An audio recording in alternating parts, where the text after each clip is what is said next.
Hello বন্ধুরা, আপনাদের স্বাগত জানাই বাংলা মেডিসিন রিভিউ ইউটিউব চ্যানেলে। তো আজকে যে টপিকটি নিয়ে আপনাদের সামনে আলোচনা করব সেটি হলো ডায়াবেটিক পেশেন্টদের ডায়েট সম্পর্কে। তো বর্তমান সময়ে ডায়াবেটিস একটা খুবই কমন রোগ। প্রত্যেকটা ফ্যামিলিতে কেউ না কেউ ডায়াবেটিস রোগী রয়েছে। তো এই ডায়াবেটিসকে কন্ট্রোল করতে তিনটে জিনিস খুবই গুরুত্বপূর্ণ। একটি হচ্ছে তাদের ডায়েট কন্ট্রোল করতে হবে, 2 নম্বর হচ্ছে নিয়মিত এক্সারসাইজ এবং রেগুলার বেসিসে মেডিসিন নিতে হবে। তো আজকের যেটা আলোচ্য বিষয় সেটি হলো ডায়েট সম্পর্কে, অর্থাৎ আজকে এমন 10টি খাবার সম্পর্কে আলোচনা করব যেগুলো আপনার ব্লাড সুগারকে কন্ট্রোলে রাখতে একটি গুরুত্বপূর্ণ ভূমিকা পালন করে থাকে। তো তার আগে আপনি যদি আমার চ্যানেলে নতুন হয়ে থাকেন, চ্যানেলটিকে প্লিজ সাবস্ক্রাইব করে সম্পূর্ণ ভিডিওটি দেখতে থাকুন। তো মেইন টপিকে যাওয়ার আগে আপনাদের একটি টার্ম সম্পর্কে বলি, যেটা হচ্ছে গ্লাইসেমিক ইন্ডেক্স। গ্লাইসেমিক ইন্ডেক্স হলো কোনো খাবার খাওয়ার পর সেটা কতটা দ্রুত আপনার রক্তে সুগারের মাত্রা বৃদ্ধি করছে। অর্থাৎ যেসব খাবার খেলে খুবই দ্রুত আমাদের রক্তে সুগারের মাত্রা বৃদ্ধি পায় সেগুলোকে আমরা হাই গ্লাইসেমিক ইন্ডেক্স ফুড বলি, এবং যেসব খাবারগুলো আমাদের ব্লাডে সুগারের মাত্রা অর্থাৎ সুগার স্লোলি রিলিজ করে সেগুলোকে আমরা লো গ্লাইসেমিক ইন্ডেক্স ফুড বলে থাকি। তো আমাদের হাই গ্লাইসেমিক ইন্ডেক্স যুক্ত খাবারগুলোকে বর্জন করে লো গ্লাইসেমিক ইন্ডেক্স যুক্ত খাবারগুলোকে নিতে হবে। তবে একটি জিনিসের ওপর খেয়াল রাখতে হবে, সে যে খাবারই হোক না কেন মাত্রা অতিরিক্ত কখনোই নেওয়া যাবে না, সেটা হাই গ্লাইসেমিক ইন্ডেক্সই হোক বা লো গ্লাইসেমিক ইন্ডেক্সই হোক। তো যে 10টি খাবার অর্থাৎ যে 10টি লো গ্লাইসেমিক ইন্ডেক্স যুক্ত ফুড সম্পর্কে আলোচনা করব, তো চলেন জেনে নিই সেই 10টি খাবারগুলি কি কি। তো আমাদের আজকের প্রথম সুপার ফুড হলো ফ্যাটি ফিশ বা তেলা মাছ। যেসব মাছের মধ্যে আনস্যাচুরেটেড ফ্যাটি অ্যাসিড বা হেলদি ফ্যাট থাকে সেই মাছগুলিকেই আমরা বলি ফ্যাটি ফিশ।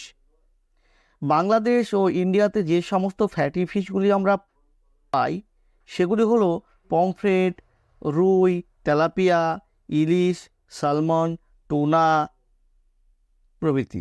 তো এইসব মাছে হাই অ্যামাউন্টে ওমেগা 3 ও ওমেগা 6 ফ্যাটি অ্যাসিড থাকে, যেটা আমাদের হার্টকে হেলদি রাখতে সাহায্য করে। ডায়াবেটিক পেশেন্টদের হার্ট ফেলিওর ও হার্ট অ্যাটাক হওয়ার চান্স বেশি থাকে, যেটা এইসব মাছ খেলে তার প্রবণতা অনেকটাই কমে যাবে। ফ্যাটি ফিশ ডাইরেক্টলি হয়তো সুগার কমায় না, কিন্তু আমাদের হার্টকে ভালো রাখতে সাহায্য করে। 2 নম্বর যে খাবারটির কথা বলবো সেটা হলো অ্যাভোকাডো। অ্যাভোকাডোর গ্লাইসেমিক ইন্ডেক্স 15, তাই এটা সুগারের পেশেন্টদের খুবই উপকারী। যেহেতু এটি হাই ফাইবারযুক্ত ফল, এটা আমাদের ফাস্টিং ব্লাড সুগার কমায়। এছাড়াও এতে হেলদি ফ্যাটও রয়েছে বেশ ভালো। এই হেলদি ফ্যাট আমাদের হার্টকে ভালো রাখতে সাহায্য করে। ডায়াবেটিক পেশেন্টরা হাফ করে অ্যাভোকাডো খেতে পারেন। 3 নম্বরে যে খাবারগুলির কথা বলবো সেগুলো হলো লিফি ভেজিটেবল, অর্থাৎ সবুজ শাকসবজি।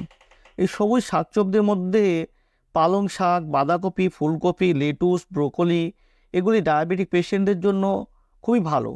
এই সব শাকসবজিতে ক্যালোরি ও সুগারের মাত্রা থাকে কম, আর ভিটামিনের মাত্রা থাকে ভরপুর।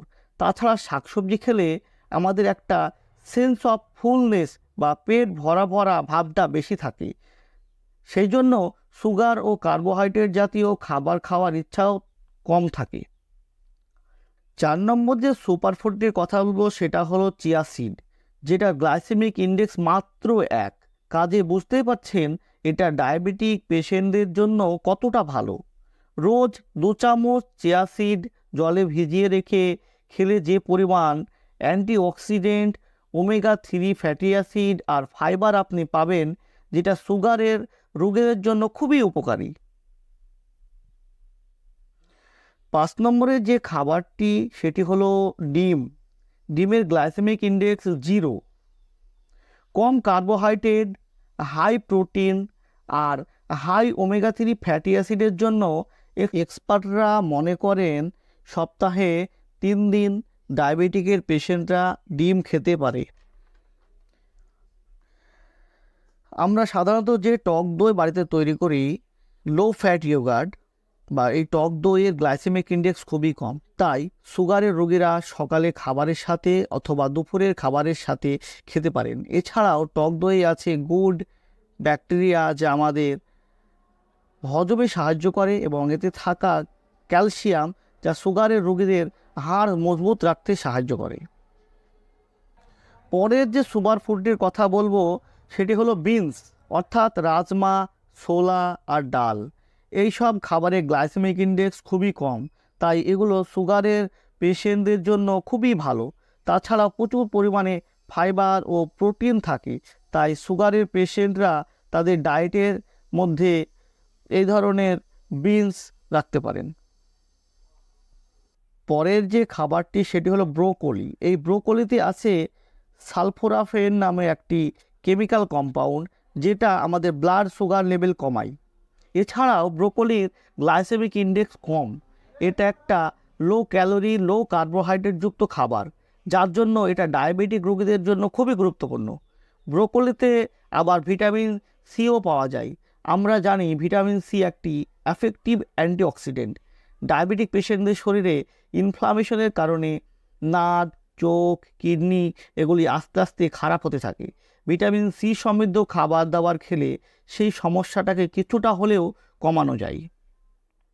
রিসার্চে দেখা গেছে বাদামের মধ্যে অ্যালমন্ড, ওয়ালনাট, পেস্তা এগুলো ডায়াবেটিক পেশেন্টদের সুগারের মাত্রা কমায়। তাছাড়া আমাদের শরীরের ব্যাড কোলেস্টেরল অর্থাৎ এলডিএল কোলেস্টেরল কমায়, তাই এটা আমাদের সুগার পেশেন্টদের হার্ট অ্যাটাকের চান্সও কমায়। দিনে 4 থেকে 5টা বাদাম জলে ভিজিয়ে খেলে সুগারের পেশেন্টরা উপকৃত হবেন। 10 নম্বর অর্থাৎ নেক্সট রিকমেন্ডেশন হলো এবং লাস্ট রিকমেন্ডেশন হলো ফ্ল্যাক্সিড। ফ্ল্যাক্সিডে অ্যান্টিঅক্সিডেন্ট বেশি থাকার দরুন এটা আমাদের শরীরের ইনফ্লামেশন কমায়। ওমেগা 3 ফ্যাটি অ্যাসিড বেশি থাকায় এটা আমাদের হার্টকে ভালো রাখতে সাহায্য করে, আর ফাইবার বেশি থাকার দরুন এটা আমাদের শরীরে সুগারের অ্যাবজর্পশন কমায় আর আমাদের রক্তে চিনির পরিমাণটা বাড়তে দেয় না। সারাদিনে 1 থেকে 2 চামচ ডায়াবেটিক পেশেন্টরা সালাডের সাথে খেতে পারেন, দইয়ের সাথেও খেতে পারেন, আবার তরকারির সাথে মিশিয়েও খেতে পারেন। তো এই 10টি খাবার, যে 10টি খাবারের কথা বললাম, সেই 10টি খাবার ডায়াবেটিক পেশেন্টরা তাদের খাবারের মধ্যে রাখতে হবে, অর্থাৎ রাখা দরকার। তো এ ছিল সুগারকে কন্ট্রোল করার জন্য 10টি সুপার ফুড অর্থাৎ 10টি খাবার। তো ভিডিওটি যদি আপনাদের ভালো লেগে থাকে চ্যানেলটিকে অবশ্যই সাবস্ক্রাইব করে লাইক দিতে ভুলবেন না। আর এই ভিডিওটি থেকে যদি কোনো উপকার পেয়ে থাকেন তো আপনার চেনা জানা কোনো সুগারের পেশেন্ট থাকলে তাকে শেয়ার করতে ভুলবেন না। তো বন্ধুরা, সুস্থ থাকবেন, ভালো থাকবেন, দেখা হবে পরবর্তী ভিডিওতে। ধন্যবাদ।